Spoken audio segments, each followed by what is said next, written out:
이사야서 끝이 보이고 있는데요. 우리는 지금까지 이사야서 61장부터 우리가 지난주 금요일까지 말씀을 통해서 하나님의 백성들에게 회복을 가져다 주시는 예수 그리스도를 메시아, 그러니 기름 부음 받은 자로서의 메시아로서의 관점으로 우리는 계속해서 지금 살펴보고 있습니다. 그래서 61장은 이 기름 부음 받은 예수 그리스도 메시아의 과거와 관련해서 그분이 몸을 입고 이 땅에 오시고 그리고 성령을 입고서 십자가에서 죽으심으로 우리를 죄와 사망 권세 가운데서 해방을 시키시는, 거기에서 우리를 건져내시는 그분의 과거와 관련해서 그분이 이 땅 가운데서 성령을 통하여 하셨던 일들, 십자가, 이것을 바라보았습니다. 그리고 이어지는 62장에서는요 그 메시아로서의 예수의 현재와 관련해서 지금 그분은 이제, 그전에는 땅에 오셨지만 지금은 어디 계십니까?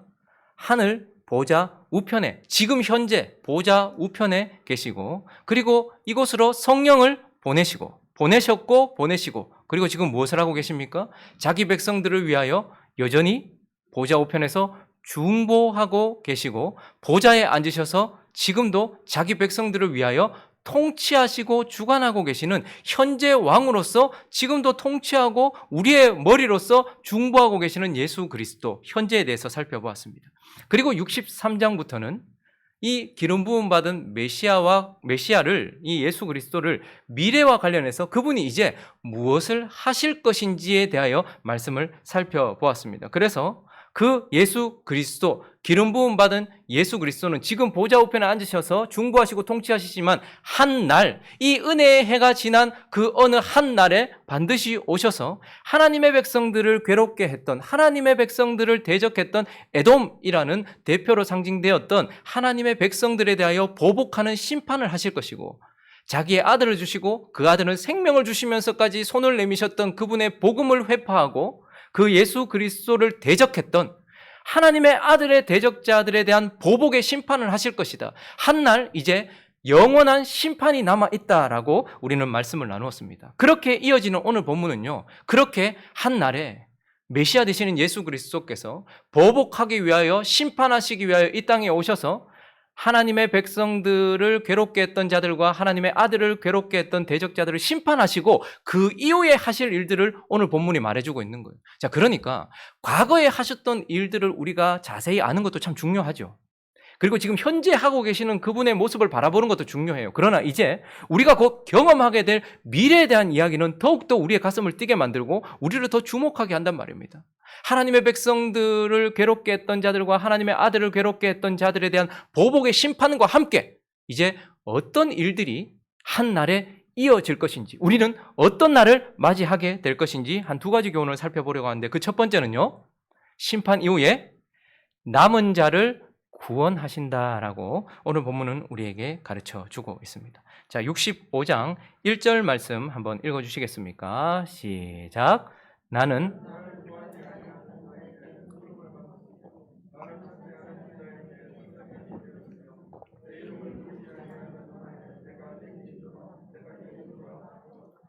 자, 그 메시아는 대적들을 모두 심판하세요. 그래서 하나님의 백성들을 괴롭게 했던 자들을 에돔이라는 대명사를 써서 그렇게 심판하시고 만민을 심판하신다라고 말해요. 그런데 그 심판 가운데서 얼마를 남기셔서 그 중에 얼마는 구원하신다라고 말씀하고 있는데, 오늘 1절 말씀은 그 가운데 남은 자를 구원하시고 남은 자만 구원하시는데, 그 남은 자 안에 구원받는 자가 누군가 하니까 이방인들 중에 남은 얼마가 구원을 받는다라고 우리에게 말씀해 주고 있는 것입니다. 그러니 혈통적 이스라엘 백성들만 구원을 받는 것이 아니라 그때 그 당시의 사상으로는 도저히 이해할 수 없었던, 그들이 개처럼 여겼던 이방인들이지만 패역하여 하나님을 떠난 백성들이었지만 그 가운데서 나는 나를 구하지 아니하던 자들에게 물음을 받았으며 나를 찾지 않은 자들에게 찾아냄이 되었으며 내 이름을 부르지 아니하던 나라, 즉 이방인에게 내가 여기 있노라 하면서 손을 폈고, 그래서 이방인 중 얼마가, 그 이방인들 중에 남은 자 얼마가 구원을 받을 것이다 라고 말씀을 하고 있는 것입니다. 그래서 바울을 통해서 다시 로마서 10장은 뭐라고 말씀하고 있습니까? 19절과 20절에 있습니다. 시작. 그러나 내가 말하노니 이스라엘이 알지 못하였느냐?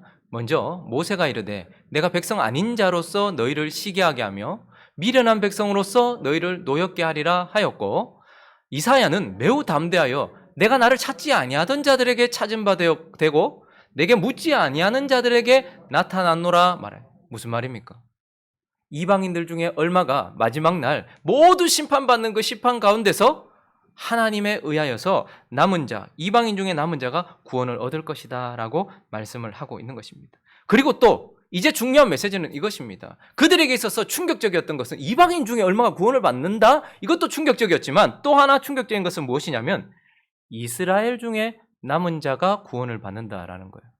여러분, 이건 우리에게 별 충격이 아닐지 모르겠지만 그들에게 있어서 이스라엘이 구원을 받는다라고 말하는 것과 이스라엘 중에 남은 자가 구원을 받는다라는 것은 전혀 다른 개념이거든요. 그런데 이스라엘 전체가 아니고 하나님 뭐라고 말씀하십니까?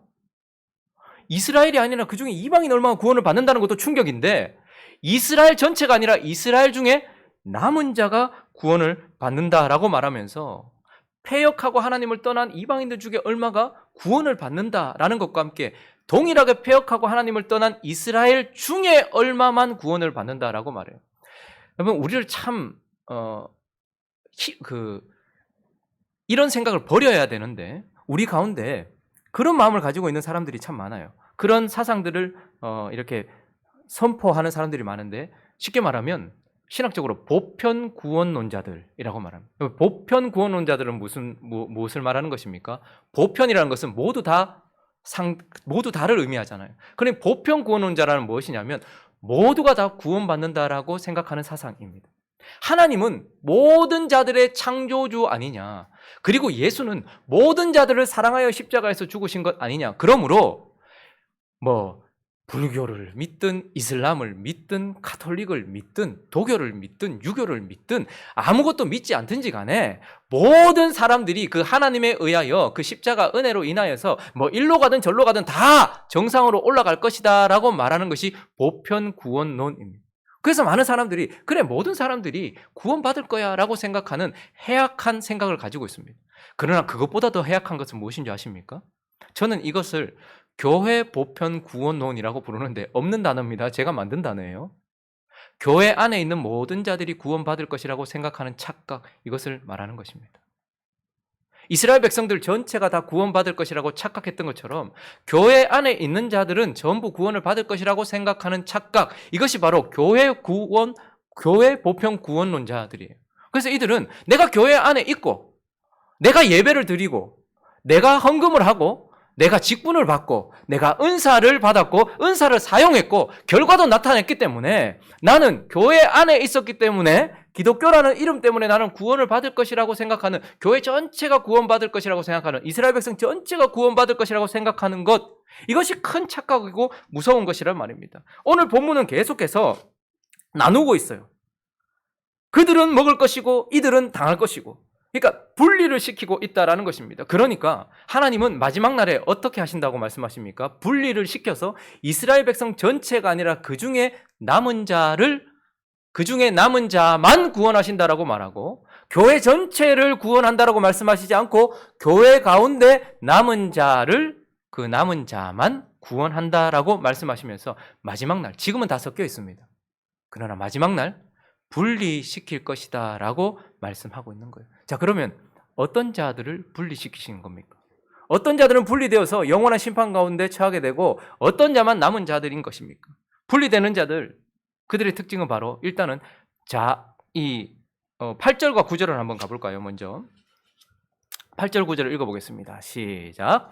여호와께서 이와 같이 말씀하시되 포도송이에는 집이 있으므로 사람들이 말하기를 그것을 상하지 말라, 거기 복이 있느니라 하나니 나도 내 종들을 위하여 그와 같이 행하여 지금 포도송이에는 집이 있다. 그러니까 뭔가 남아있는 부분이 있다라는 거예요. 그렇기 때문에 모두 멸하지 마라 라고 말하는 것처럼 나도 내 종들을 위하여 그와 같이 행하여 다 멸하지는 않고 9절 같이 했습니다. 시작. 내가 야곱에게서 씨를 내며 유다에게서 나의 기업으로 얻을 자를 내리니 내가 택한 자가 이를 기업으로 얻을 것이요 나의 종들이 거기에 살 것이라. 그러니 이스라엘 백성 전체가 아니라 그 중에 남은 자를 구원하시고 교회 전체가 아니라 교회 가운데 남은 자를 구원하셔서 이들을 분리시킬 거라고 말하는 거예요. 자, 그러면 누구를 분리시킨다고 본문이 가르쳐주고 있습니까? 먼저 자아를 숭배했던 자아 숭배자들은 분리될 것입니다. 2절을 읽어볼까요? 2절 시작. 내가 종일 손을 펴서 자기 생각을 따라 옳지 않은 길을 걸어가는 패역한 백성들을 불렀나니. 교회 안에는, 이스라엘 백성들 안에는 계속해서 손을 펴고 계시고 가르치고 계시는 하나님이 계셨음에도 그 기다림 속에서도 결국은 어떻겠다는 거예요. 자기 생각을 따라, 자기는 옳았고 사람들은 옳다 했을지 몰라도 하나님은 옳지 않다라고 말했던 길을 걸어가던 자아숭배자들, 그들은 교회 가운데서 그리고 이스라엘 가운데서 분리될 것이다 라고 말하고 있습니다. 그렇기 때문에 교회에서 계속해서 회개를 요청하는 이유는 무엇입니까? 우리가 하나님의 자녀가 되었고 그분의 신부가 되었기 때문에 우리는 계속해서 자아를 부인하고 자기를 부인해야 돼요. 그런데 교회 안에 들어와서도 계속해서 자기를 추구하는 자들이 있습니다. 자아를 추구하는 자들이 있어요. 자기 생각이 옳은 거예요. 성경이 뭐라 말씀하시든 듣고 흘리고 자기 생각을 계속해서 주장하는 사람들이 있어요. 자아를 숭배하는 자들은 자기 생각을 따라 사는 자들이요, 자기 안에 있는 육신을 따라 사는 자들이기도 합니다. 자기의 육신이 원하는 대로 계속해서 행동해요. 그러니 예배 속에 있고 예루살렘 안에 있고 성전 안에 같이 예배를 드렸음에도 그들은 자기 생각대로 예배를 드렸고 육신을 따라 예배를 한 자아숭배자들, 이런 자들은 마지막 날에, 지금은 다 섞여 있어서 몰라요. 그러니 우리가 함부로 판단할 수 없습니다. 그러나 마지막 날 그분의 눈은 정확하게 구별해내실 것인데 이스라엘 전체, 교회 전체에서 어떻게 해요? 자아를 숭배했던 자들이 분리되어져 나올 것이다. 하나님께서 그들을 분리시킬 것이다 라고 말씀을 하고 있는 것입니다. 그러니 지금도 타락한 자기 육신, 그것을 추구하고 자기 생각을 추구하면서 신앙생활을 하고 있는 자들이 있는데 마지막 날 그들은 분리되어질 것이다 라고 말씀을 하고 있는 것입니다. 그리고요, 또 어떤 자들이 분리되어질까요? 우상 숭배자들도 분리되어질 거라고 말하고 있어요. 3절을 한번 보십시오. 시작. 곧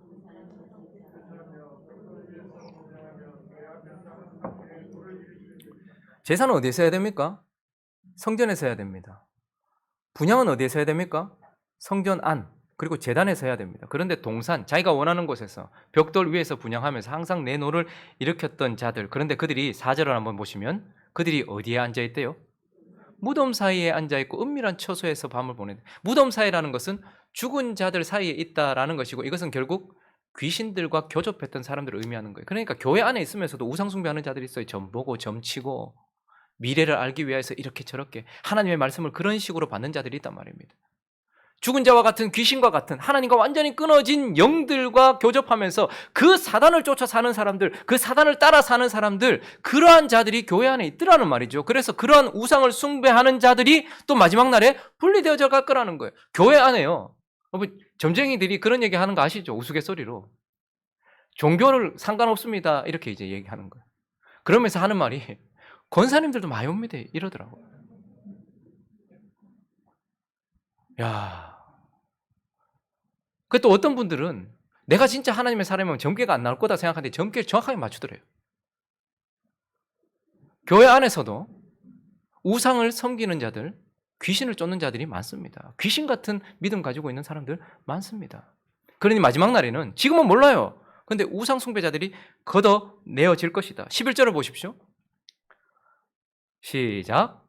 오직 나 여호와를 버리고 나의 성산을 잊고 갓에게 상을 베풀며 문이에게 섞은 술을 가득히 붓는 너희. 자, 여기서 갓이라는 신이 있고 문이라는 신이 있는데 사실 갓은 행운의 여신 이렇게 생각하시면 됩니다. 행복을 가져다 주고 복을 가져다 주고 그리고 행운을 가져다 준다라고 생각하는 여신이 갓이에요. 문이는요, 운명의 남신 이렇게 생각하시면 됩니다. 그러니까 운명을 결정지어주는 그러한 신이 있다라고 여겨지는 거예요. 그런데 이게 그때 당시엔 표시가 안 나요. 왜냐하면 그들은 실제로는 자기의 영으로 자기의 행운을 가져다 주고 자기의 어떤 자기가 원하는 운명을 만들어줄 갓과 문의를 섬기고 있고 행운의 여신과 운명의 남신을 섬기고 있지만 이름은 뭐라고 부르고 있다는 거예요? 여호와, 하나님 이렇게 부르고 있다는 거예요. 그러니까 교회 안에도 하나님 하면서 기도를 하지만 실제적으로는 자기에게 행운을 가져다 준 갓을 섬기고 있고 자기의 운명을 결정지어줄 문의를 섬기고 있는 우상 숭배자들이 많단 말입니다. 그러면 저 갓과 문의를 지금의 용어로 바꾸면 뭘까요? 내게 행운을 가져다 주고 나를 가장 웃게 만들어줄 돈, 내 운명을 결정지어줄 것 같은 어떤 그런 인기, 평판, 권력, 사실은 하나님 안에 있다고 말하면서 교회 안에 있으면서 돈과 권력과 인기와 평판과 이러한 우상들을 섬기는 자들, 그런 자들, 그러한 자들이 마지막 날에 분리될 거란 말이에요. 여러분 조금만 성도들하고 이야기해 보면 이 사람이 진짜 여호와라는 똑같은 이름을 부르고 하나님이라는 똑같은 이름을 부르고 마지막에 기도를 끝낼 때 예수님의 이름으로 기도합니다. 끝에 나오는 단어까지 아멘 하지만 그들이 실제로는 여호와라는 이름을 부르면서 갓이라는, 문이라는, 돈이라는, 명예라는, 그런 인기라는, 평판이라는 이러한 신들을 섬기고 있는. 그래서 교회가 계속해서 뭘 추구합니까? 크기를 추구합니다. 그래서 계속해서 교회 안에 돈이 쌓입니다. 은혜가 쌓이는 게 아니고 돈이 쌓이고요. 그 돈이 부패하게 만들고요. 분쟁이 일어나고요. 싸움이 일어나고요. 힘 다툼이 일어나고 교회 안에 그런 일들이 일어납니다. 교회가 그것을 추구했기 때문에 사람이란 자기가 추구한 것을 쌓게 되어 있어요. 내 인생에 뭐가 쌓여 있는가를 보시면 내가 여호와 하나님이라고 부르면서 내 인생에 쌓였던 것이 지금 내 삶 속에 있단 말입니다. 은혜가 쌓여야 되고 축복이 쌓여야 되며 하나님께서 주신 것들이 쌓여 있어야 되는데 그런 것들을 추구했다라는 말이죠. 그래서 그러한 우상 숭배자들 마지막에 분리될 것이다 라고 말씀합니다.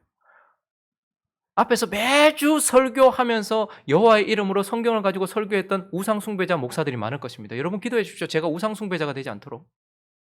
앞에서 매주 대표 기도했던 장로님들 중에 우상 숭배자들이 많을 것입니다. 매주 기도하고 매주 헌금을 그리고 찬양하고 예배하고 헌신하고 봉사했던 집사님들, 권사님들 중에 우상 숭배자들이 많아요. 마지막에는 분리될 거란 말입니다. 우리 모두 다 그것을 기억하면서 마지막 날에 교회 전체가 구원받는 것이 아니라 여호와를 찾았던 자들, 그러니까 남은 자들이 구원받는 걸 기억해야 돼요. 그리고 또 하나, 자아숭배자, 우상숭배자, 그리고 또 분리될 사람들이 있어요. 거짓 숭배자들. 반드시 구별하셔서 하나님께서 그들은 천국으로 들여보내지 않을 것입니다. 4절을 다시 한번 보십시오. 은밀한 처소에서 밤을 지내요. 자, 그러면서 셋째 줄 읽어봅니다. 시작. 돼지고기를 먹으며 가증한 것들의 국을 그릇에 담으며. 자, 돼지고기를 먹는다. 이거 음식 얘기를 하는 것이 아니라 그때 당시에 정결과 부정결, 부정 이거를 나타내는데 하나님께서 원하시지 않는 것, 그러니까 입에 집어넣는 것 중에 하나님이 더럽다 하는 것은 집어넣지 말아야 되는 거예요. 그게 생각이든 음식이든 집어넣지 말아야 되는 거예요. 그런데 그들은 하나님이 정결하지 않다라고 말했던 돼지고기 같은 것, 하나님이 우리에게 정결하지 않다라고 말하는 것들이 있을 것입니다. 우리가 보는 프로 중에 그런 것이 있을 것이고 내가 하고 있는 것 중에 내 눈이 들어서 보고 있는 것 중에 하나님께서 하지 말라고 하시는 것이 있을 거예요. 내 입으로 들어가는 것 중에도 하나님이 하지 말라 하는 돼지고기 같은 것들이 있을 거란 말입니다. 그런데 그런 걸 집어넣어놓고 문제는 무엇이냐 하면 그 다음 절입니다. 읽어볼까요? 5절 시작. 사람에게 이르기를 너는 내 자리에 서 있고 내게 가까이 하지 말라. 나는 너보다 거룩함이라. 속에는 더러운 거 가득 담겨 있으면서 거룩한 척하는 거예요. 예수님 시대에도 이런 사람들이 많았습니다. 그것도 지도자들 중에, 앞선 사람들 중에, 바리새인 같은 자들. 그러니까 이런 자들은 거짓된 숭배를 하고 있는 자들이에요. 그러니까 속으로는 더러운 거 많아요. 여러분, 속에 더러운 거 있기 때문에 모두 심판받습니까? 아닙니다. 저와 여러분은 죽을 때까지 더러운 것들이 쌓일 것입니다. 우리의 몸도 그럴 거예요. 그래서 오늘 저녁에 가면 저와 여러분은 또 샤워를 할 것이고 더러워지는 씻을 것이고 그때에 따라서 하겠죠. 더러운 것들이 있는데 없는 척하면서 따로 서 있는 거예요. 바리새인들이 기도할 때도 어떻게 했습니까? 세리와 따로 서서 나는 이 세리와 다릅니다. 속에는 더러운 것들이 많으면서 그렇게 했다는 것이죠. 거짓 숭배자들, 연기자들이 교회 안에 많단 말입니다. 그래서 하나님께서 마지막 날에 이 외식하는 자들, 거짓 숭배자들, 거룩한 척하는 자들, 속에는 더러운 게 가득하면, 더러운 거 가득하면 어떻게 해야 될까요? 씻어야죠. 드러내고 회개해야죠. 그런데 회개하지 않아요. 계속 그걸 담고 있으면서 내게 가까이 오지 마라. 나는 너보다 거룩하다라고 말하며 거룩한 척 외식하며 연기했던 자들, 마지막에 연기자들과 진짜 예수의 자녀들이 분별될 것이다 라고 말하고 있어요. 그래서요, 예수님께서 친히 말씀하셨습니다. 마태복음 7장에 이렇게 말씀하셨는데 21절 보면 읽어볼까요? 무서운 말씀입니다. 그리고 곧 우리가 맞닥뜨릴 현실이 될 것입니다. 시작. 나더러 주여 주여 하는 자마다 다 천국에 들어갈 것이 아니요 다만 하늘에 계신 내 아버지의 뜻대로. 자, 주여 주여 한다는 건 뭐죠? 교인이라는 거예요. 성도라는 거예요. 이스라엘 백성들이라는 거예요. 예루살렘에 같이 있었고 성전에 같이 있었다는 거예요. 교회에 같이 예배드렸다는 거예요. 주여 주여 늘 기도하던 자라는 말이에요. 그런데 다 천국에 들어갈 것이 아니다라고 말씀하세요. 22절요. 시작. 그날에 많은 사람이 나더러 이르되 주여, 주여, 우리가 주의 이름으로 선지자 노릇하며 주의 이름으로 귀신을 쫓아내며 주의 이름으로 많은 권능을 행하지 아니하였나? 사람들은 착각합니다. 하나님 아버지에 의하여 창조된 피조물로서 우리가 이제 하나님 앞에 서 있긴 해요. 모두가 다 그래서 하나님 아버지라 부를 수 있어요. 그러나 그 하나님 앞에 설 수 있는 유일한 길이 뭡니까? 예수 그리스도입니다. 그래서 그리스도를 통하여서, 그리고 지금 현재는요, 성령 안에 서 있을 때만 우리가 하나님의 자녀입니다. 그러므로 정말로 하나님의 백성은 하나님에 의하여 창조되고 그리스도에 의하여 재창조되어서 우리가 믿음을 가지고 있고 성령 안에 있을 때에 하나님의 백성이라 할 수 있어요. 은사를 가지고 있을 수 있어요. 그러나 은사를 가지고 있다고 구원받는 것은 아닙니다.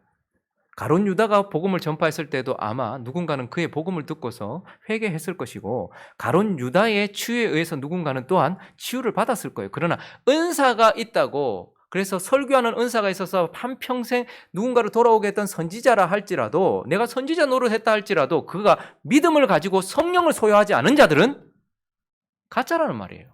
아니라는 말이에요. 무서운 말씀이시죠.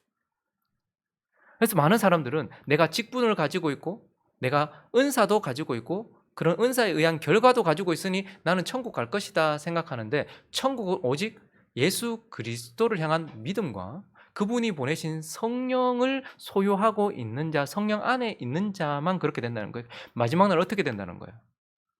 마지막 절 읽어볼까요? 23절 시작. 그때에 내가 그들에게 밝히 말하되 내가 너희를 도무지 알지 못하니 불법을 행하는 자들아 내게서 떠나가라.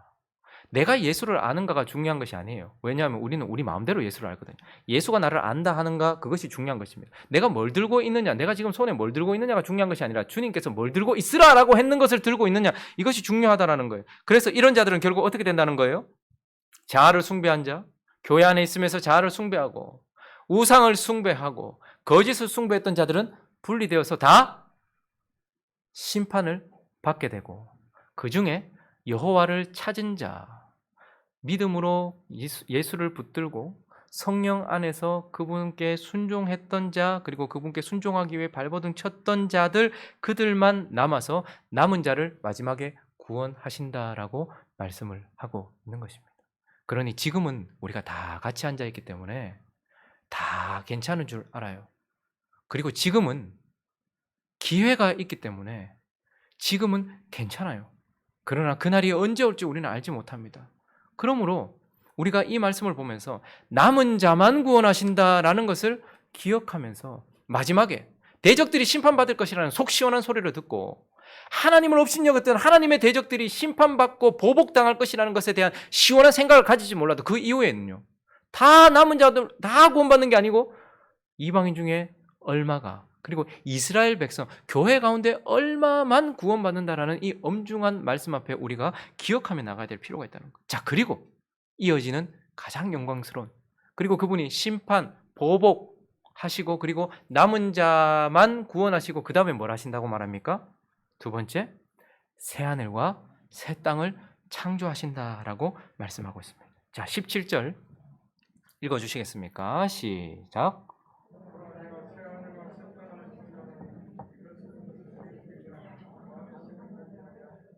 이전 것은 기억나거나 마음에 생각나지도 않을 모든 것을 지운 새로움 속에서 그분 스스로가 새 하늘과 새 땅을 창조하신다라고 말씀하고 있습니다. 여러분, 우리는 과거의 예수 그리스도의 십자가, 이것을 계시를 통해서 보았고 현재 지금 믿음으로 그분이 보좌 우편에 앉으셔서 중보하시고 통치하신다는 것을 보게 돼요. 그러나 우리가 진짜 이제 눈으로 볼 게 있어요. 우리가 진짜 눈으로 볼 것은 우리가 구원을 받고 새 하늘과 새 땅이 우리 눈에 명확하게 펼쳐질 것이다 라는 것을, 이것은 우리가 눈으로 보게 되어진다는 것입니다. 여러분, 이 창조를 왜 새 창조라고 말할까요? 처음 창조와 다르기 때문입니다. 여러분, 처음 창조는 좀 개괄적으로 이렇게 보면 처음 창조는 뭐부터 시작하셨어요? 첫째 날 뭐부터 하셨어요? 하나님께서 창세기 1장에 뭐부터 시작하셨어요? 태초에 하나님이, 그러니까 하늘과 땅을 먼저 지었어요. 새 창조의 특징은 하늘과 땅, 그러니까 환경이 먼저예요. 하늘과 땅을 지으셨어요. 그리고 사람을 며칠째 지으셨어요? 마지막 날 마지막에 지으셨는데, 사람을 지을 때도 순서는 뭡니까? 몸부터 지으셨습니까? 영혼을 만드셨습니까? 그렇죠? 몸부터 먼저 흙으로 빚어 놓으시고 그 안에 생기를 넣으셨어요. 그러니까 하늘과 땅부터 먼저 지으시고 처음 창조는 그 이후에 사람을 가장 마지막에 창조하셨어요. 그리고 사람을 창조할 때도 몸부터 먼저 만드셨고 그 이후에 혼과 영을 만드셨어요. 자, 그런데 새 창조는 어떻습니까? 역으로 순서가 바뀝니다. 지금 새 창조가 지금 이루어지고 있는데 뭐부터 지금 하나님께 새 창조를 하십니까? 사람부터 먼저 하세요. 그리고 뭐부터 하세요? 몸부터 하십니까? 영혼부터 하십니까? 영혼부터 먼저 하시는 거예요. 새 창조는 그래서 우리 안에 이루어진 일이다라고 말해요. 그러니까 하나님의 나라가 너희 안에 있다라고 말하는 것이 그분이 먼저 우리의 몸을 새롭게 하시는 것이 아니라 사람을 먼저 하시는데 처음 창조에 완전히 역순이에요. 근데 사람도 몸이 아니라 뭐부터 하시는 거예요? 우리의 영과 영을 살리셔서 새롭게 창조하시고 우리의 마음을 지금 성령을 통하여 어떻게 하시는 거예요? 생명을 주시면서 고치세요. 그리고 나서 그날이 오면 우리는 무엇을 받을까요? 이 몸하고는 지금 이 몸도 뭐 그렇게 뭐 나쁘지는 않지만 지금 이렇게 근육이 막 장난 아닌데 이것과는 비교도 할 수 없는 늙지도 않고 병들지도 않고 씻지도 않아도 되고 하나님 앞에서도 전혀 부끄러움이 없어 옷을 입지 않고 오직 그리스도의 옷을 입고 설 수 있는 영화로운 몸을 입을 것입니다. 자, 그리고 지금 오늘 뭐라고 말합니까? 새 창조의 역순이에요. 그래서 가장 마지막에 뭘 하세요? 처음 창조는 새 하늘과 새 땅부터 지으셨어요. 근데 마지막 새로운 창조는 뭐가 마무리예요? 이제 우리를 완성시키고 나서 새 하늘과 새 땅을 만드신다라고 말씀하시면서 새로운 세상을 우리에게 주십니다. 자, 그 새로운 나라를 이사야의 관점에서 이사야가 느낄 수 있을 만큼 우리에게 표현해놨는데 18절을 한번 보시면 그 나라의 특징입니다. 18절 내가 창조하는 것으로 말미암아 영원히 기뻐하며 즐거워할지니라. 보라, 내가 예루살렘을 즐거운 성으로 창조하며 하나님의 나라를 새롭게 창조한다는 말이에요. 그 백성을 기쁨으로 삼고 내가 예루살렘을 즐거워하며 나의 백성을 기뻐하리니. 지금 무슨 단어가 계속 반복돼요? 기쁨, 기쁨. 두 번째 줄이 있습니다. 시작. 우는 소리와 부르짖는 소리가 그 가운데에 다시는 들리지 않아. 자, 새하늘과 새 땅, 새롭게 살게 될, 지금 우리가 살았던 이 땅은 지금 우는 소리와 부르짖는 소리가 있어요. 그러나 그 땅은 어떻게 해요? 오직 기쁨만 있는 나라다라고 우리에게 말씀하죠. 그래서 그 나라의 특징은 바로 기쁨의 나라다라는 것입니다. 오직 기쁨만 있다라는 것입니다. 이걸 역으로 말하면 눈물과 슬픔과 고통이 없는 나라다. 여러분, 그 나라에 없는 게 많아요. 그 나라에 없는 게 많은데 눈물도 없고 슬픔도 없고 고통도 없는 나라. 그래서 기쁨의 나라다라고 말씀하고 있는 것입니다. 여러분, 어렵게 몸이 힘들고 어렵고 뭐 병들거나 사고를 나거나 혹은 뭐 연세가 높으셔서 이렇게 돌아가실 때 진정한 믿음을 가지고 있는 성도들을 우리가 눈물로써 안타까워하며 보내지만 이 이별에 아픔이 있으니까요. 그렇지만 그들이 우리보다 나은 이유는 무엇입니까? 우리는 여전히 이 세상에는 눈물과 아픔과 고통이 있지만 가신 그분들은 이제 어떠한 거예요? 눈물도 없고 고통도 없고 아무것도 없는 기쁨만 있는 나라로 가시기 때문인 거예요. 그래서 새하늘과 새 땅은 기쁨의 나라예요. 그리고 또 그 특징은 무엇입니까? 생명의 나라라는 것을 보게 됩니다. 20절을 한번 읽어볼까요? 이건 지금 이사야의 관점에서 얘기하는 거예요. 시작.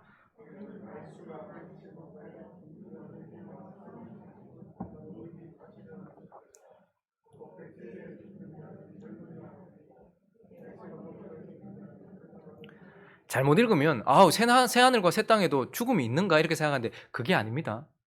100세에 죽는 자가 없다. 죽는 자는 젊은이라 하겠고 이 말은 죽음이 없다라는 걸 말하고 싶은 거예요. 지금 이사야는.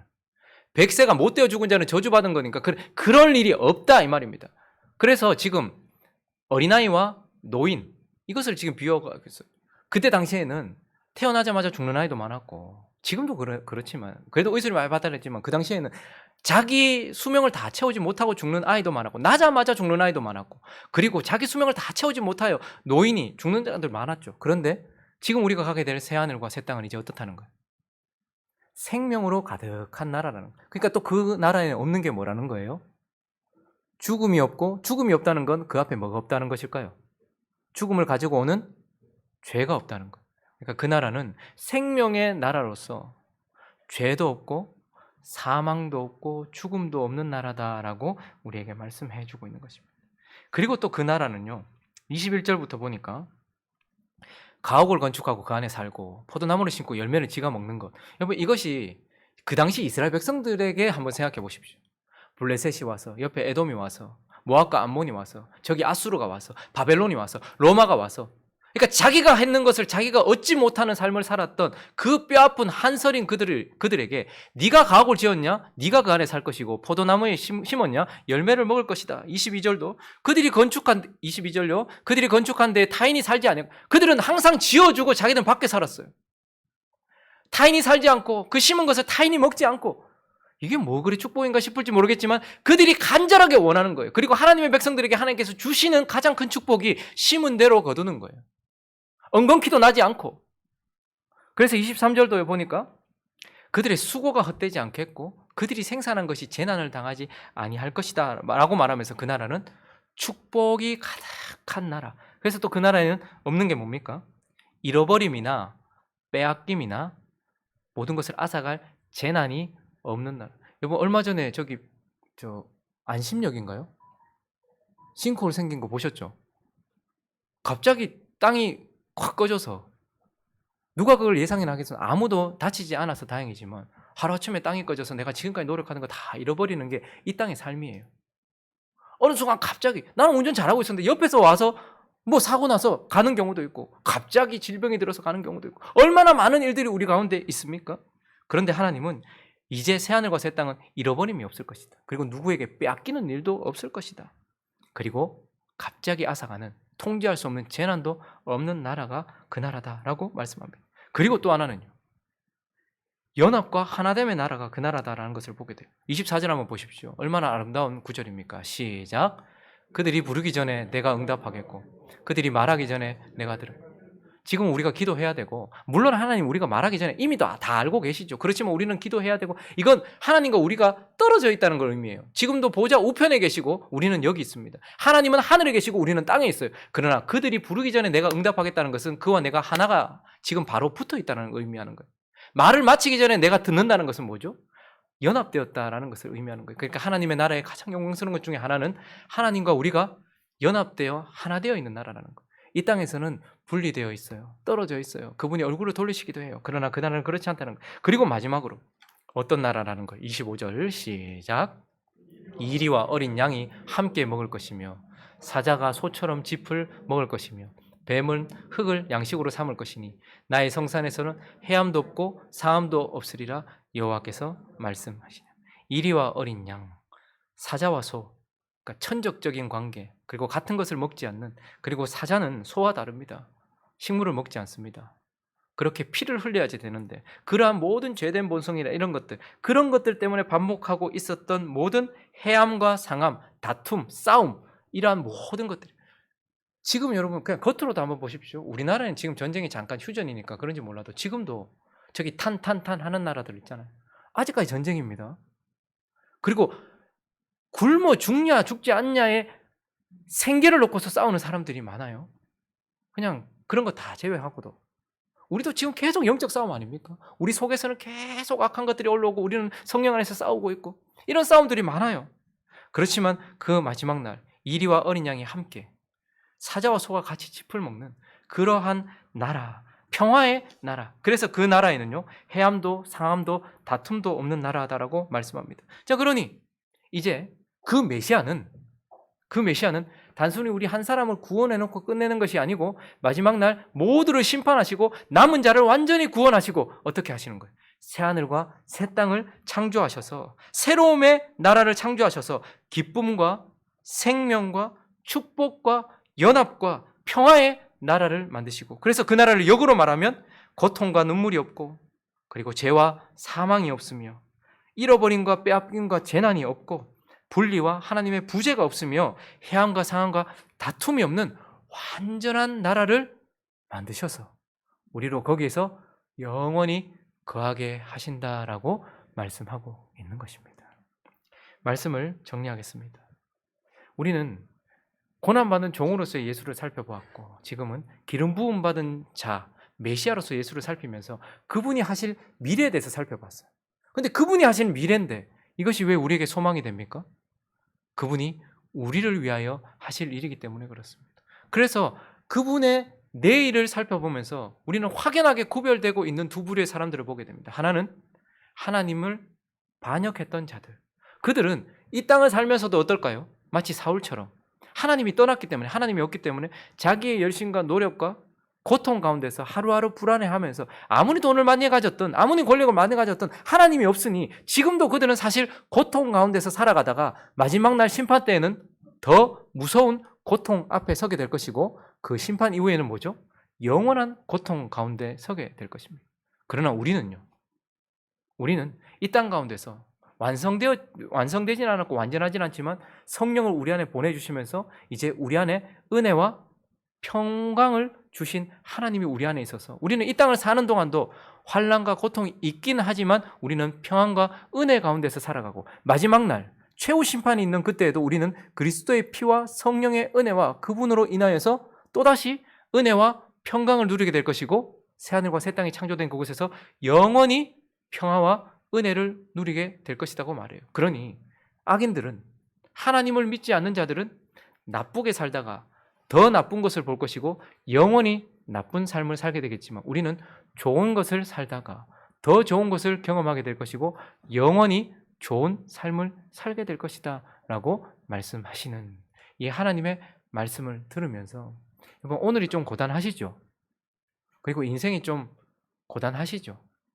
아직까지 또 얼마나 더 살아야 될지 모르겠습니다. 그러나 우리의 얼굴이 지금 여러분들이 저를 바라보고 있는 이 죽상과 같지 아니하고 환하게 웃을 수 있는 이유는 현재에 있는 것이 아니라, 물론 현재도 그분이 우리를 다스리고 계시지만 그분이 곧 이루실 내일에 대한 소망이 있기 때문이라는 것을 기억하면서, 여러분, 우리가 새하늘과 새 땅에 거할 것을 믿으시죠? 마지막에 분리돼서 저기 가는 것이 아니라 여기 갈 것을 믿으시죠? 그러면 기쁨으로 하나님을 예배하는 삶 살아가시기를 예수 그리스도의 이름으로 축원합니다.